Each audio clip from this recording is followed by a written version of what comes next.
This is the National News Desk, America's News Now, and it is the final stretch before Election Day. We're keeping an eye on 4 high-profile races in states where polls are tightening and candidates could not be further apart on some of the biggest issues. Thanks for joining us. I'm Jan Jeffcoat. It is Monday, November 3rd, and tomorrow voters will pick a new governor in New Jersey, where the polls are neck and neck right now. In Virginia, it depends on turnout for Election Day tomorrow, as the polls show the race for governor as well as for state attorney general right now are still within the margin of error. Another big race everyone's going to be watching is for the next mayor of America's largest city. That's New York City, with 3 choices that could not be more different.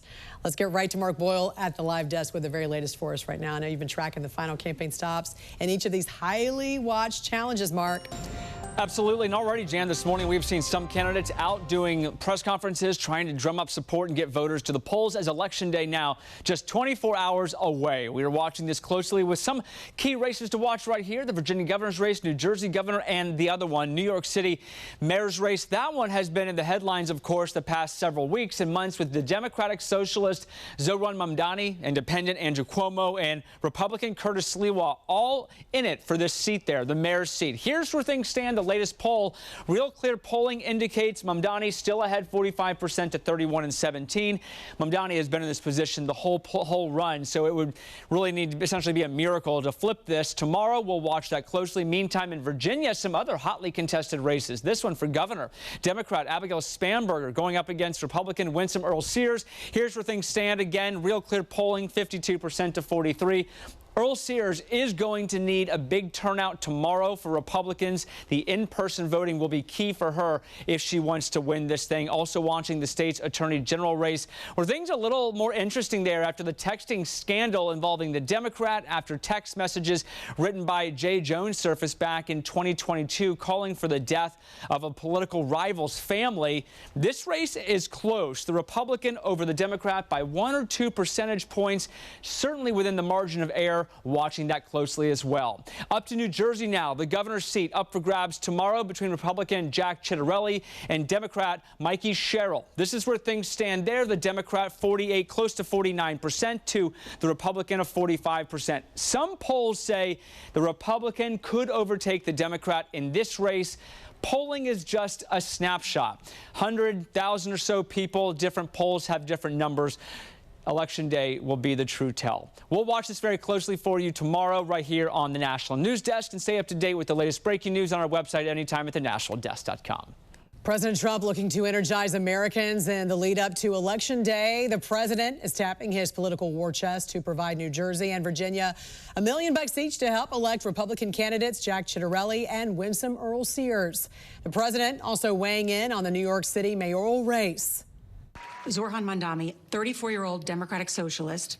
He's the communist, not socialist, communist. He's far worse than a socialist. Some people have compared him to a left-wing version of you, charismatic, breaking the old rules. What do you think about that? Well, I think I'm a much better-looking person than him, right? But what if Mamdani becomes mayor? It's going to be hard for me as the president to give a lot of money to New York, because if you have a communist running New York, all you're doing is wasting the money you're sending there. So I don't know that he's won, and I'm not a fan of Cuomo one way or the other, but if it's going to be between a bad Democrat and a communist, I'm going to pick the bad Democrat all the time, to be honest with you. Do you see Mamdani as the future of the Democratic Party? No, I think the future of the Democratic Party is going to fall, as far as we're concerned, relative to the House Democratic Caucus and members who are doing a great work all across the country. This all comes as the Democratic Party is losing support from its base. A new Pew poll found 67% say they are frustrated with the Democratic Party. Meantime, 69% of Republicans say their party makes them feel hopeful. As we begin a new... And voters still cast their ballots, as we know, with their wallets and their purses in nearly every poll. The economy, still the most important issue for voters across all demographics. And still some key races can be determined not by necessarily who you're voting for, but possibly about who you're voting against. Joining us to discuss some key races, CEO of J. Wallen Opinion Research, Justin Wallen. Great to see you, sir. Good morning. Good morning, Jen. Great to see you. You know, this might be the case in New York City. Heavily Democratic jurisdiction. The majority of voters do not appear to like either Democrat on that ticket. We're talking about a socialist. The other is a Democrat running as an independent because he lost the primary to the socialist. Are we going to see the largest city in America, Justin, run by a socialist Democrat? The short answer to that is, unless the polls are wildly wrong, yes. New York City is going to be governed by an openly socialist and, to all intents and purposes, anti-Israel mayoral candidate. And it's fascinating because, yes, it's a sea of imperfect candidates. By all accounts, New Yorkers are not thrilled with their set of choices, but they're going to make a choice. And I think the key message here for the Democratic Party is, are voters making a choice about going far left, or are they making a choice about affordability? And I suspect I know it's the first one. Mamdani's message was excellent. New York just costs too much to live in, and New Yorkers resonate with that, except for the most wealthy. Right, but the way he thinks he's going to make it more affordable, as a capitalist society, everyone knows nothing is free. There's no free lunch. There's no free rides. There's no allowing the government to have price controls at grocery stores, price controls on rent. Those, as we know, historically, will make everything. That actually increases inflation, as we know. Well, I think the Democratic Party and New Yorkers in general, and Mamdani actually, need to look very closely at the success rate of really hard left progressive candidates who have won in deeply blue spaces. Look at San Francisco and Los Angeles district attorneys. Highly progressive policies that were enacted failed miserably, and they were ejected from their seats and replaced by much more right-leaning candidates. So in practice, this is going to be very interesting to see play out. Even in the deepest blue of blue, I don't think it's going to be palatable. Right, and we know these races obviously serve as a referendum, for the party that's not at the White House. So the Democratic Party, which seems to still be searching for some cohesion and messaging. So do they need to win by a large margin in places like Virginia and New Jersey, those two closely watched races? Yeah, they really do. I mean, in these off-cycle elections, as you know, the tide tends to go against the party that's in power. And if the Democratic Party really is accurate that there's a swell of discontent at the head of the United States with the Trump administration, then these races are going to be won by wide margins. And that's really the takeaway. Are these races that close? That probably shouldn't be if the messaging of the Democratic Party is correct. And the reality is they're just not, by all the polls, they're just not far and away. Most of them are within the margin of error. That's exactly right. How do you see the governor's race playing out there with Jack Ciattarelli and Democrat Mikey Sherrill in New Jersey? Well, that's a wonderful example of it. New Jersey is an interesting place because it's reliably blues, reliably Democratic for the presidency. But governors go back and forth. And in this case, it's too close to tell. There's absolutely no way to tell who's going to come out on top. And there should be a margin. If New Jersey is reflective of America's tempo, which in some ways it is because it goes back and forth, I think it's a good barometer. Then if the Democratic message is correct, that Americans are fed up with the administration's policies and really looking for an out, then the margin here really should be well outside the margin of error in favor of the Democratic candidate, and it's not. We had some polls that were just wildly off during last year's election cycle. Is there a reason why we're seeing so much discrepancy, do you think, in polling these days?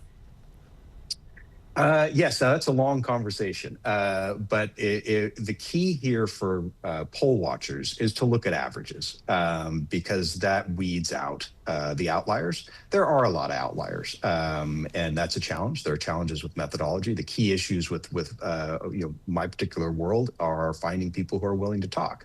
And if you do it correctly, then it actually comes back. The funny thing about correct polls is most of those are internal.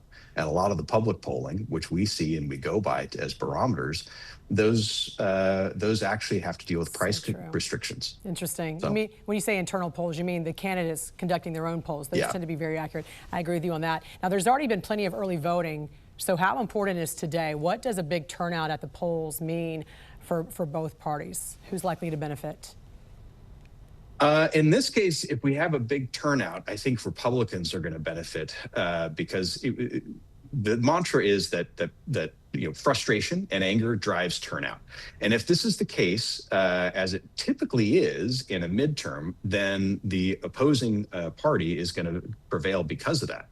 I don't think that's the dynamic today. I think if we see a higher turnout, it's going to benefit Republicans. But I could very well be wrong. But by all intents and purposes, the way this is panning out, I think that Republicans are actually, even if they lose in races, I think they're positioned pretty doggone well. We're not seeing this enormous, widespread disaffection that we're apparently supposed to see if we're going to believe the Democratic pundits. That's so true. CEO of J. Wallen Opinion Research, Justin Wallen. Great to see you, sir. Thanks for joining us. Great to see you.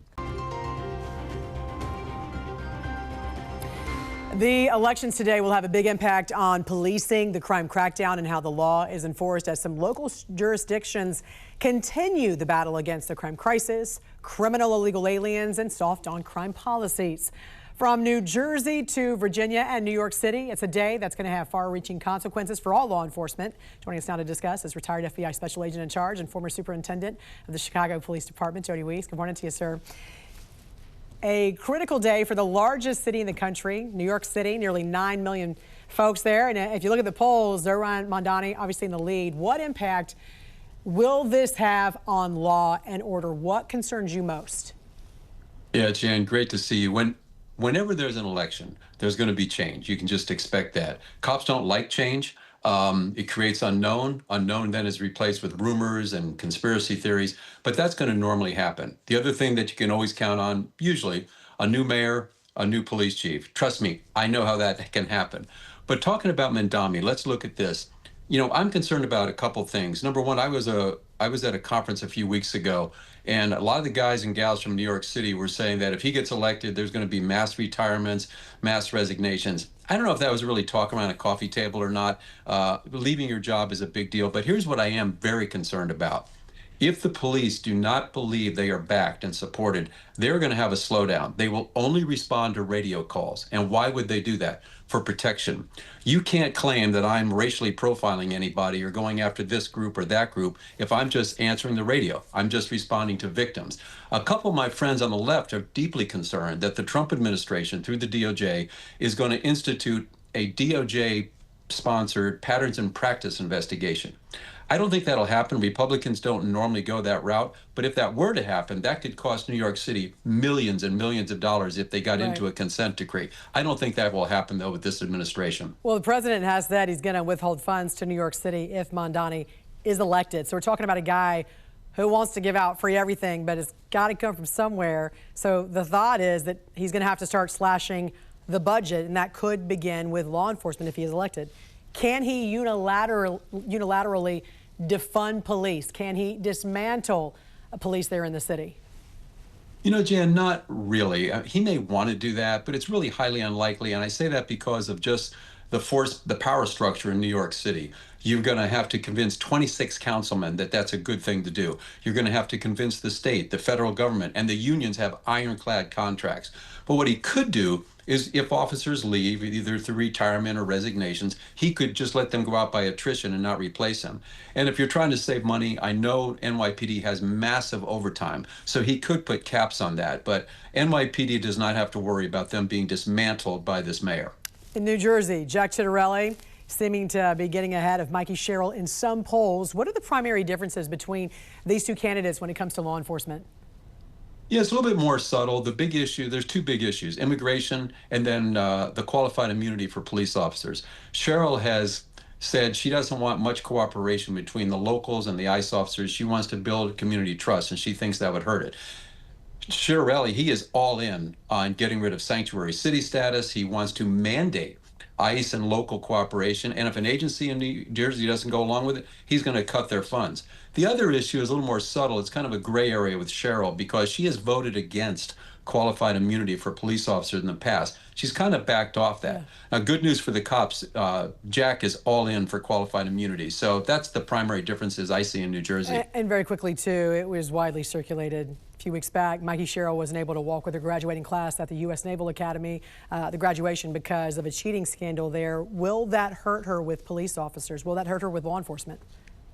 It should hurt her with everybody, Jan. I mean, I think we should expect honesty in our politicians. We should demand it.